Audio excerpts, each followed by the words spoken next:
Today I'm going to focus on the filtering section of DevStride's analytics.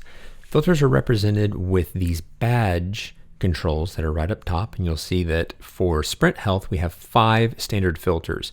I can filter my data by work item or folder, by the assignee on the work item, by any labels that have been applied to the work item, by the priority of the work item, or by the value of any custom fields that have been attached to that work item. In a future video, we'll go through and we will highlight the details on each of the modals that opens up here and how you set these up in the controls. The important thing for this video is to know that if I open one of these up and I apply a couple of settings, that then this badge highlights and shows me a count of the number of options that have been selected for this. So in this case, I've now filtered my entire data set down to only my high and critical work items. I could apply that, maybe to assignees or whatever else. Once I have applied a certain number of filters and I have a certain combination, that is now called a view.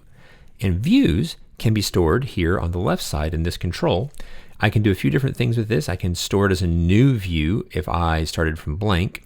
If I had loaded a previously stored view, I would get this option in the top that says Save My Edits under the same name that I had named the view earlier. Or I can delete whatever view I have loaded, which would reset all of my filters back to blank. Anything I've stored shows up down below in my load stored views, and this is a list of all the stored views I've ever stored.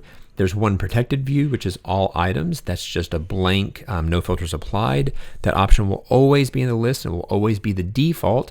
And then you can apply filters from there, from your list of stored views if you want to. So that's a little bit about how that works. Comments on the badging system and on the storing system are welcome and much appreciated. Thanks all.